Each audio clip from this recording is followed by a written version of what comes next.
Adakah dalam dalil-dalil zahir, teks yang tertulis dalam buku-buku sekarang yang seirama dengan itu? Ada satu hadis yang sering kita dengar dalam kajian hadis. Ini mohon maaf kepada ahli khat, tulisan saya ya begini aja ya. Al-kibriya'u ridai. Ya, mungkin ini salah tulis, mohon dimaklumi. Al-kibriya. Apa arti al-kibriya? Kibr. Kibriya itu bukan hanya sombong. Tadi yang disebut dalam kisah Jabarutiyah itu, ya Rob, bagaimana rasa hebatnya memimpin alam semesta, mengatur alam semesta, itulah al-kibriya.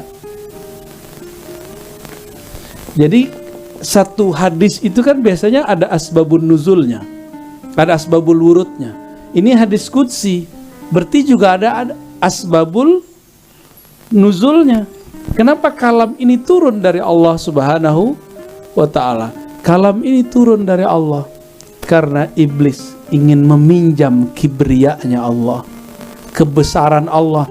Jika kebesaran itu dipakaikan, maka dia bisa mengatur alam semesta. Maka Allah bermetafor. Ini namanya rida bahasa Arabnya. Ini rida, selendang.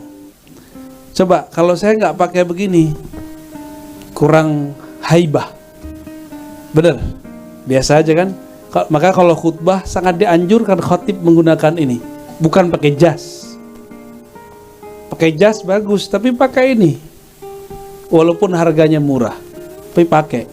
Cara makainya bebas, boleh begini. Jadi beda nggak? Lihat Buya Asfi, beda loh. Coba Bang Dik copot Bang Dik. Gak ada nyawanya di koncok. Beda, ada berbeda. Coba antum lihat khatib tidak menggunakan rida, itu aneh. Maka saya jarang mau khutbah karena saya jarang bawa ini di kendaraan, saya jarang. Khawatir saya salah adab. Buat Sayyidina Ali mengatakan, aku bernazar tidak akan memakai rida sampai mengumpulkan Quran. Saat itu Sayyidina Abu Bakar belum ada program mengumpulkan Al-Quran. Lalu dipanggillah Sayyidina Ali oleh Sayyidina Abu Bakar. Apa kata Sayyidina Abu Bakar? Wahai Ali, halla tarda bi imarati. Apakah engkau tidak ridho dengan kekhilafahanku? Aku sebagai khalifah. Apa kata Ali? Bukan begitu wahai Abu Bakar. Ternyata Sayyidina Ali mengatakan, aku tidak ridho, aku tidak akan memakaikan ridaku sampai aku mengumpulkan Al-Quran. Berarti ini, dan dia katakan di ujung, illa yaumul jum'ah, kecuali di hari Jumat. Maka nih cowok-cowok, ini sunnah pakai ini. Kalau Jumatan pakai, walaupun besok antum bukan ustadz, ya. Walaupun bukan ustadz pakai. Jangan dijadiin tempat sujud. Ini itu kaki tuh ya. Taruh sujud. Jangan. Bukan begitu. Ini tempatnya di sini. Boleh gayanya kayak Bang Dik tuh, boleh tuh ya. Dilipat-lipat nggak jelas. Ini itu kalau dipakai bikin haibah. Apa arti haibah ya? Kewibawaan. Karisma. Kewibawaan itu ada simbol-simbol di sana. Ini mau dipinjam sama iblis. Kenapa? Karena iblis mengatakan, ya Rob, semua wirid-wirid ahli bumi dan ahli langit aku sudah punya. Aku kolektor ijazah. Aku kolektor semua wirid. Antum bisa bayangkan. Ini kajian waktu kita di Sukabumi kemarin ya, yang menyaksikan. Itu dari bumi, dia kan waktu terjadi kiamat pertama di bumi, yaitu kiamat jin, itu ada di hadis itu ya, memang ada disebutkan, dan itu sesuai dengan teori-teori yang ada bahwa dulu binatang-binatang purba dihancurkan lewat meteor, dan itu benar. Bukan teori Darwin itu, bukan, tapi memang ada di teks kita. Maka diselamatkanlah Azazil ini oleh Jibril alaihissalam dan diajarkanlah al-ismul a'zam, nama-nama yang agung. Jika dia meminta dengan itu Allah kabulkan. Berhasil naik ke langit satu, langit kedua, dan satu langit sekitar 1000 tahun alam sana. Kira-kira gimana? 1000 tahun alam langit. Kalau 7 langit berarti berapa tahun, Bang Dik? 7.000 alam sana, bukan alam bumi. Belum lagi dia kemudian diperintahkan karena prestasi zikirnya banyak. Satu malaikat itu cuma dapat ijazah 1 atau 2 zikir. Ada yang cuma zikirnya subhanallah, subhanallah, subhanallah, subhanallah. Ada yang subhana rabbil azim, subhana rabbil azim. Ada yang cuma Allah akbar, Allah akbar, Allah akbar, Allah akbar. Ada yang cuma assalamualaikum, assalamualaikum. Begitu terus. Kumpulan itu semua jadi sholat kan sama kita. Azazil, dia punya kolektor itu semua. Jadi dia punya jazahnya. Ini zikir orang langit, saya dapat dari malaikat ini. Di langit kedua saya dapat dari malaikat ini. Terus sampai ke langit ke-7. Dia merasa dirinya paling banyak zikir. Malaikat itu makanannya zikir, taman-tamannya zikir. Maka di mana ada zikrullah pasti banyak malaikat di situ. Di mana ada zikir pasti ada malaikat. Itu udah pasti, Bang Dik. Nah sekarang malaikat itu ketika dia dapat zikir, dia melihat, loh Azazil zikirnya lebih banyak dariku ya. Ya kan? Takjub nggak malaikat? Maka malaikat pun datang minta berkat, tabarruk. Jadi tradisi tabarruk itu sudah ada semenjak zaman dulu. Mereka datang belajar kepada Azazil. Doa-doa Azazil mustajab. Tapi coba lihat, Azazil tidak diizinkan melirik ke arah Allah. Sedangkan Adam yang hanya tercipta dari tanah, ketika dia baru awal dicipta, dia melihat ke arah Allah. Terlihat di situ nama Allah dan Muhammad sallallahu alaihi wasallam. Kita sebut dengan musyahadah, memandang kepada arasnya. Lebih tinggi dari Azazil. Azazil hanya dapat mukasyafah. Hati-hati antum yang kasyaf. Jangan sok-sokan dulu.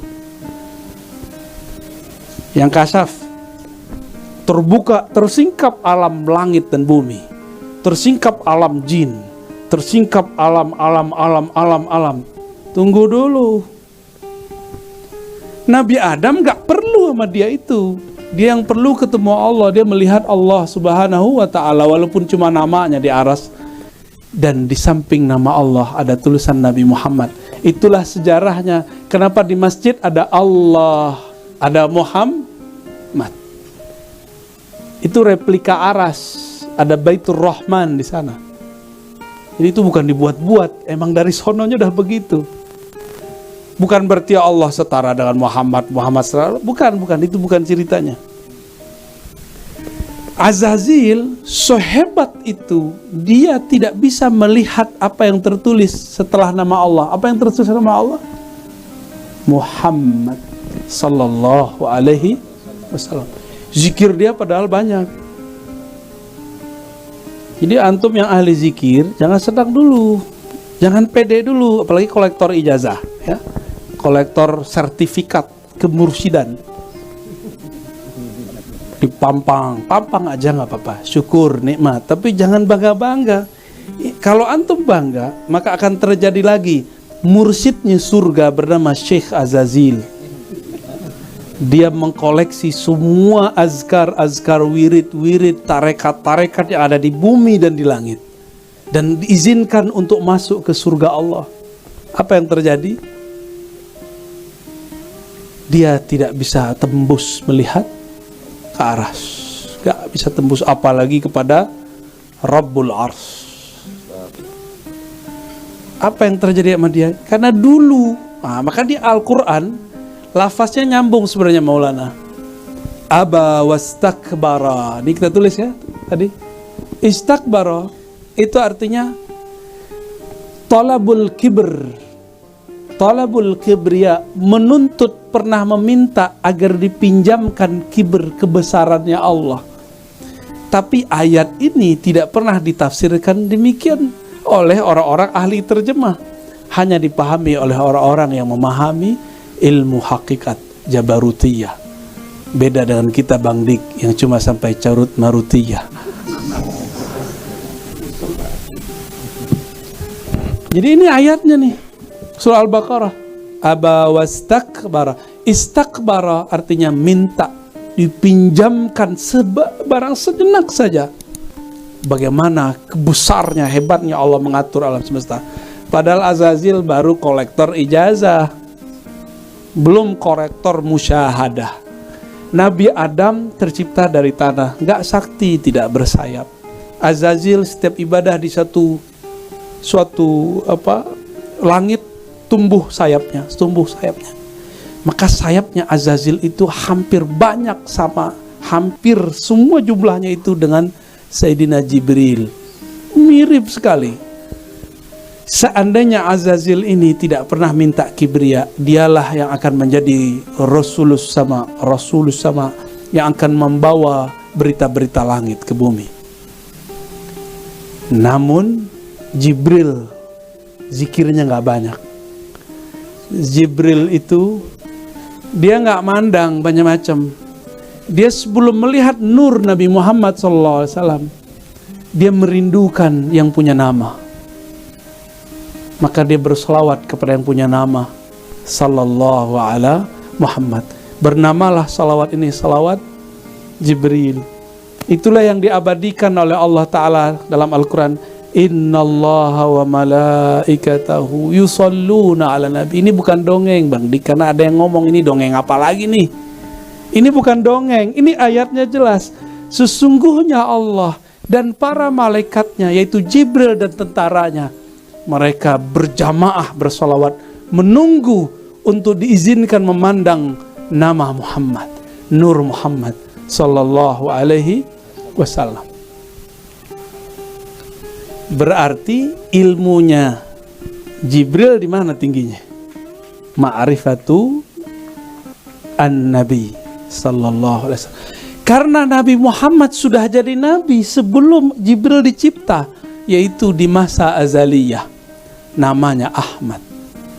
Maka ada riwayat juga yang menyebutkan bahwa solawatnya Jibril bukan sallallahu ala Muhammad, tapi sallallahu ala Ahmad. Wallahu alam. Barangkali dua-duanya dipakai oleh Sayyidina Jibril, ya, baru diizinkan ketemu dengan Nur Nabi Muhammad SAW. Jadi lebih mulia mana Jibril atau Nabi Muhammad? Nabi Muhammad SAW. Karena Jibril bersolawat maka dia selamat. Azazil itu mikir, keturunan Adam gak mungkin lah, gak level, ya rasis. Hati-hati antum nih. Apa kata Azazil? Jadi dia nggak sujud karena Nabi Adam, itu lain cerita. Dia nggak sujud karena Nabi Adam karena dia rasis. Apa kata dia? Khalaqtani min nar. Aku tercipta dari api. Aku suku api. Sedangkan Adam suku tanah, nggak satu level ya Allah. Ente bilang saya orang Jawa, saya orang Padang, saya orang Sunda, saya orang. Jangan ngomong gitu lagi. Semua suku pasti mengatakan dirinya paling mulia, sukunya paling hebat. Suku Betawi bilang sukunya paling hebat. Suku Banjar mengatakan sukunya paling hebat. Bugis, cukup hentikan itu. Itu kata-kata iblis. Kita sama-sama dari air hina, lahir terhina, nanti meninggal pun kalau nggak amal mulia jadi terhina. Nauzubillah min dzalik.